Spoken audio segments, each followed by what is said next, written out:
오늘도 값없이 베풀어 주시는 주님의 끝없는 은혜를 누리며 승리하는 꿈밀의 모든 분들이 되기를 소망합니다.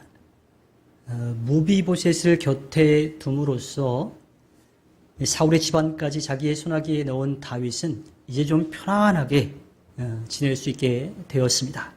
그런데요, 여전히 암몬과의 전쟁은 끝나지 않았었지요. 사무엘하 11장 1절에 보면요, 그 다음 해 봄에 왕들이 출전하는 때가 되자 다윗은 요압에게 자기의 부하들과 온 이스라엘의 군인들을 맡겨서 출전시켰다. 그들은 암몬 사람을 무찌르고 랍바를 포위하였다. 그러나 다윗은 예루살렘에 머물러 있었다.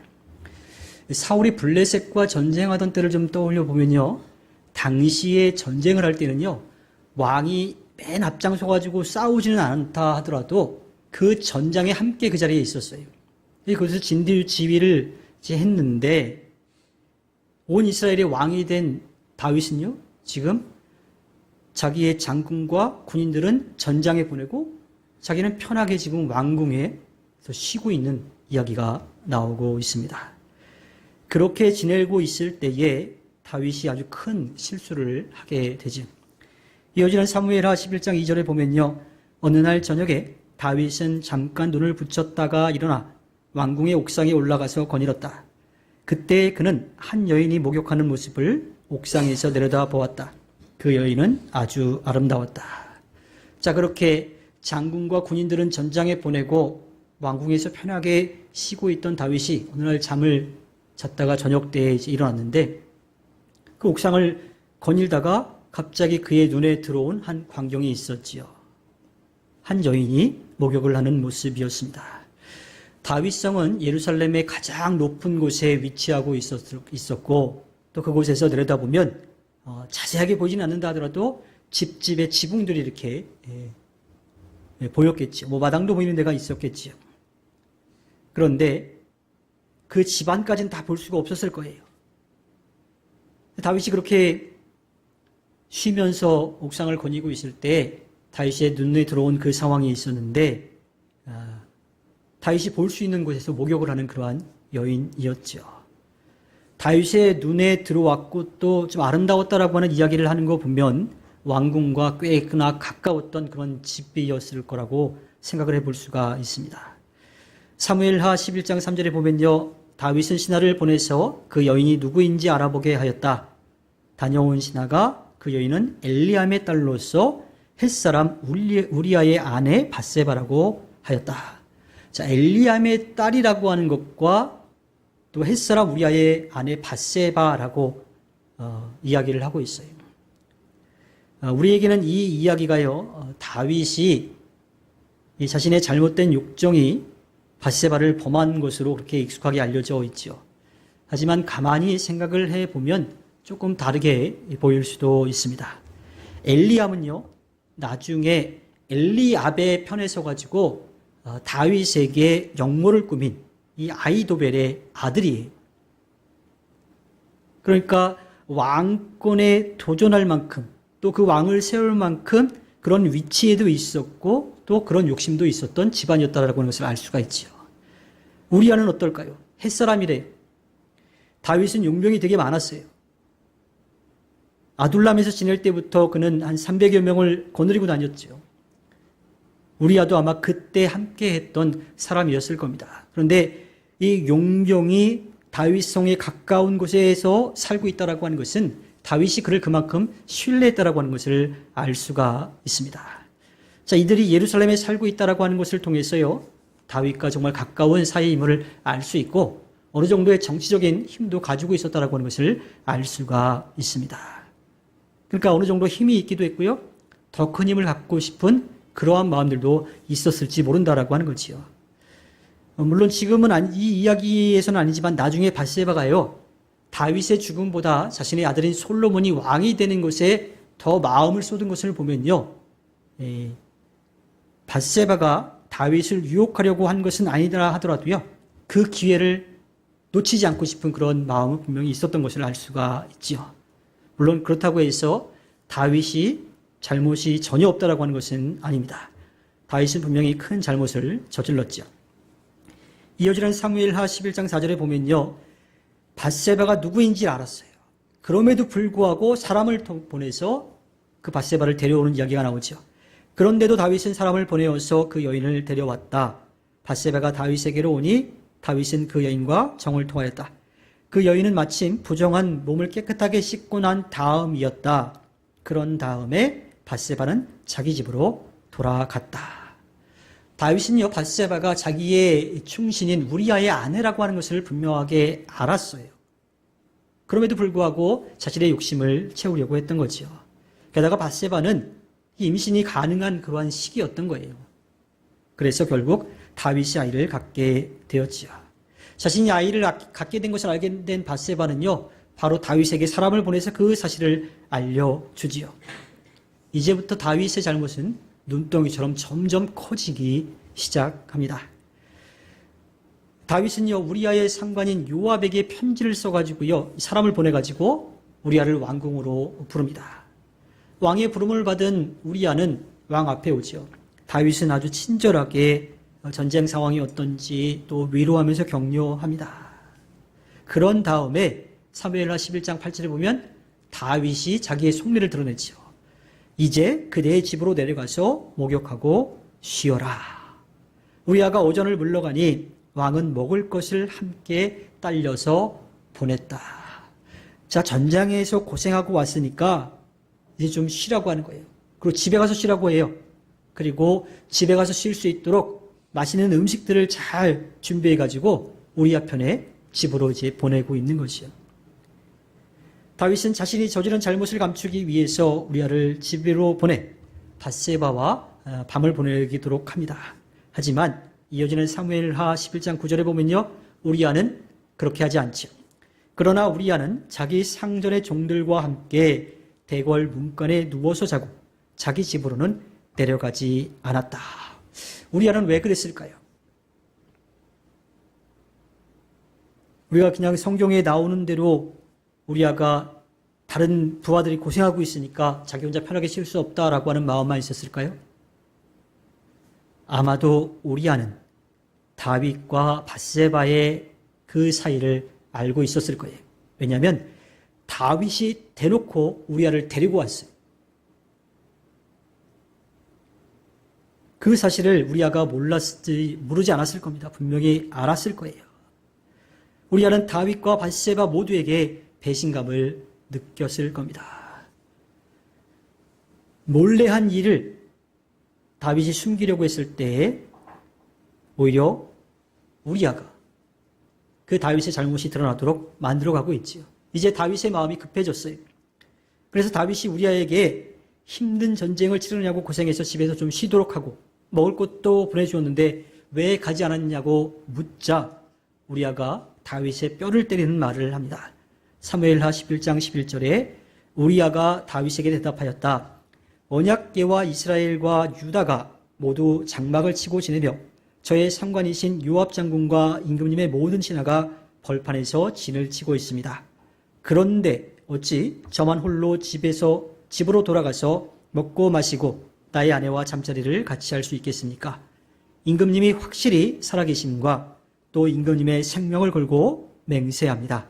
그런 일은 제가 하지 않겠습니다. 다윗과 밧세바의 그 일을 우리아가 알고 있고, 그래서 두 사람에 대한 배신감을 느낀 우리아가 다윗이 물어보자 다윗의 뼈를 때리는 이야기를 하고 있는 거예요. 주님의 언약궤와 군인들은 전장에 있는데 왕인 당신은 지금 무엇을 하고 있느냐라고 하는 거죠. 왕이 나가서 싸워야 될 그 시기인데 왜 싸우러 나오지 않고 왕궁에 편하게 있고 또 하지 말아야 될 일을 했느냐라고 그렇게 따져 묻는 것과 마찬가지였습니다. 다윗이 얼마나 뜨끔했을까요? 전쟁에 나가야 하는 왕이 언약궤와 군인들만 보내고 자신은 편히 왕궁에서 쉬고 있고 게다가 다른 사람의 아내까지 빼앗았으니 말이죠. 그런데 다윗의 잘못은 거기에서 멈추지 않습니다. 사무엘하 11장 13절에 보면요. 다윗이 그를 불러다가 자기 앞에서 먹고 마시고 취하게 하였다. 그러나 저녁 때에 그는 여전히 왕의 신하들과 함께 잠자리에 들고 자기 집으로는 내려가지 않았다. 그러니까 다윗이 우리아가 제 정신을 바짝 차리고 있을 때는 가지 않을 테니까 취하게 해가지고 뭐 사람들에게 들려보내든 집으로 이렇게 보내려고 했는데 우리아가 끝까지 정신을 차리고서 집으로 가지 않고 그 다른 신하들과 함께 지냈다라고 하는 거예요. 모세가 주님으로부터 받은 10계명 가운데 제7계명이요. 간음하지 말라라고 하는 거예요. 레위기 20장 10절에 보면 그 간음한 일에 대해서 어떤 처벌이 가해지는지 이야기하는데요. 남자가 다른 남자의 아내, 곧 자기의 이웃집 아내와 간통하면 간음한 두 남녀는 함께 반드시 사형에 처해야 한다. 그대로 있다가는요, 다윗은 왕이었지만 율법을 어겼기 때문에 자신도 죽고 밧세바도 죽임을 당할 수밖에 없는 그러한 상황이 된 거예요. 다윗에게 자신도 살고 밧세바도 사는 길은요, 오직 우리아가 죽어서 밧세바가 과부가 되는 거예요. 이어지는 사무엘하 11장 14절과 15절, 이제 다윗이 아주 끔찍한 일을 저지르지요. 다음 날 아침에 다윗은 요압에게 편지를 써서 우리아의 편에 보냈다. 다윗은 그 편지에 다음과 같이 썼다. 너희는 우리아를 전투가 가장 치열한 전선으로 앞세우고 나아갔다가 너희만 그의 뒤로 물러나서 그에게 그가 맞아서 죽게 하여라. 어떻게 하고 있어요? 우리아는 자신을 죽이라고 하는 명령이 담긴 편지를 가지고 나가고 있는 거예요. 다윗은요, 자신이 10계명의 제7계명을 어기고, 그러니까 간음하지 말라라고 하는 그 죄를 어겼고요. 또 6계명도 어기려고 하고 있어요. 살인하지 말라라고 하는 계명인데 자신의 충신인 우리아를 죽이려고 하고 있죠. 이어지는 사무엘하 11장 16절과 17절에 보면요. 요압은 적의 성을 포위하고 있다가 자기가 알고 있는 대로 적의 저항 세력이 가장 강한 곳에 우리아를 배치하였다. 그 성의 사람들이 나가서 요압의 군인들과 싸우는 동안에 다윗의 부하들 쪽에서 군인 몇 사람이 쓰러져서 죽었고 그때의 햇사람 우리아도 전사하였다. 다윗이 밧세바를 범한 이 사건은요, 사실 다윗 혼자만 잘못한 게 아닙니다. 물론 그렇다고 해서요, 잘못이 어느 정도의 그런 퍼센트로 이렇게 잘못을 했다라고 하는 이야기를 하고 있는 건 아닙니다. 다윗이 분명히 잘못한 거예요. 가장 큰 잘못을 했어요. 그런데 그 안에 보면요, 다윗이 그러한 잘못을 저지르도록 방관한 사람도 있고 거기에 동조한 사람도 있다라고 하는 거예요. 힘을 가진 왕이 자신을 범하려고 할 때 끝까지 저항하지 않은 밧세바가 있고요. 다윗이 자신의 잘못을 감추려고 충신을 죽이려고 하는 것을 뻔히 알면서도 우리아를 죽게 만든 요압도 있고요. 또 밧세바를 불러온 사람, 나중에 또 데리고 오는 사람들, 이 모두가 다 이 사건에 책임들이 있다라고 하는 겁니다. 요압의 이야기를 좀 보면요, 요압은 다윗이 편지에 쓴 대로 우리아만 죽게 한 게 아니라 그 전장에 나가서 다윗의 군인들, 다른 사람들도 같이 죽게끔 만들었어요. 근데 요압이 생각할 때는 어때요? 다윗이 우리아만 앞에 내세우고 다 뒤로 빠지라 그랬는데 그렇게 하지 않은 거죠. 그러다가 몇 명의 전사자가 더 나왔던 거예요. 다윗이 다른 부하들도 죽게 만들었던 겁니다. 혹시나 그 일로 다윗이 뭐라고 할까봐 전령에게 아주 신신당부를 합니다. 상황이 이렇게 돼서 다윗의 다른 군인들도 죽게 되었습니다 라고 말을 할 때 다윗이 왜 그렇게 전쟁을 했느냐라고 화를 내면 우리아도 죽었습니다 라고 이야기를 하라 그래요. 이건 뭐냐면 요압도 어찌되었던 다윗이 시킨 일을 잘못하고 그 실수를 감추려고 하는 그런 모습이 보이는 거지요. 물론 요압의 걱정과는 달리 다윗은 우리아가 죽었다라고 하는 소식을 먼저 듣게 되었고 속으로 쾌재를 부르게 되지요. 결국 우리아는 그렇게 죽음을 맞이하게 되었고요. 우리아의 아내였던 밧세바가 이제 왕비가 되는 이야기가 나옵니다. 사무엘하 11장 27절에 애도하는 기간이 지나니 다윗이 사람을 보내어서 그 여인을 왕궁으로 데려왔다. 그 여인은 이렇게 하여서 다윗의 아내가 되었고 그들 사이에서 아들이 태어났다. 그러나 주님께서 보시기에 다윗이 한 일은 아주 악하였다. 밧세바는 우리아가 죽은 것에 대해서 슬퍼하는 그 시간을 갖고 나서 다윗이 보낸 사람을 따라서 왕궁으로 들어갔지요. 그래서 다윗의 아내가 되었습니다. 다윗은 자신의 잘못을 어떻게든 덮으려고 했어요. 주변 사람들도 도왔습니다. 하지만 모든 것을 아시는 주님은 다윗의 그 숨기려고 했던 모습도 다 아셨지요. 그래서 예언자 나단을 통해서 다윗의 잘못을 콕 집어서 알려주십니다. 다윗은 잘못을 숨기려고 했지만 주님은 그것을 드러나게 하신 거지요. 다윗은 자신의 잘못에 대해서 용서를 구했고요. 그러한 다윗을 주님은 다시 받아주셨습니다. 하지만 다윗은 자신이 저지른 잘못에 대한 책임을 분명하게 졌어야 해요. 그래서 나단을 통해서 주님이 다윗에게 그 책임을 물으신 내용들을 보면요. 다윗의 집안에서 칼부림이 떠나지 않게 될 것이고 재앙이 일어나게 되고 아내들을 빼앗기게 될 거라고 합니다. 또 그 일들이 다윗은 숨어서 했지만 주님은 그것을 대낮에 다른 사람들이 다 보게끔 해서 그 일을 하실 거라고 말씀을 하십니다. 그 다윗은 몰래 숨기려고 했지만 주님은 드러내시는 거예요. 거기에서 그치지 않습니다. 다윗과 밧세바 사이에 생긴 아이가 얼마 지나지 않아서 죽게 될 거라고 이야기를 듣게 됩니다. 주님이 예언자 나단을 통해서 다윗에게 들려주신 그 말씀들이 다 이루어졌어요. 하지만 주님은 다윗을 완전히 내치지 않으시고 나중에 다윗과 밧세바 사이에서 세상에서 가장 지혜로운 왕으로 알려진 솔로몬이 태어나게 해 주시지요. 우리는 다윗과 밧세바 이야기를 통해서 잘못한 것에 책임을 물으시는 주님과 또 잘못을 뉘우치면 다시 받아주시는 주님을 만나게 됩니다. 다윗은 왕으로서 전쟁에 나가야 한다라고 하는 것과 다른 사람의 아내를 범해서는 안 된다라고 하는 것, 또 살인을 해서는 안 된다라고 하는 것을 모르지 않았을 거예요. 어쩌면 그 당시 어느 누구보다도 가장 잘 알고 있었을 겁니다. 그런데 다윗은요, 내로남불로 그것을 생각하며 자신의 일탈에 살짝 눈을 감았던 거죠.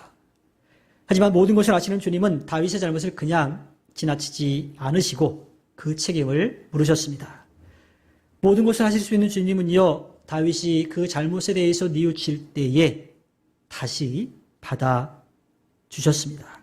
책임은 지게 하셨지만 다시 시작할 수 있는 길을 열어주신 거죠. 우리도 다윗과 크게 다르지 않습니다. 주님이 싫어하시는 일이 뭔지 분명히 알아요. 주님이 기뻐하시는 일이 뭔지 분명히 알아요. 하지만 우리의 욕심을 채우려고 슬쩍 모르는 척할 때가 많이 있죠. 모든 것을 하실 수 있는 주님이 용서를 구하면 다시 받아주시지만 모든 것을 아시는 주님을 속이려고 하는 모습은, 그 어리석은 모습을 우리가 분명하게 버려야 합니다.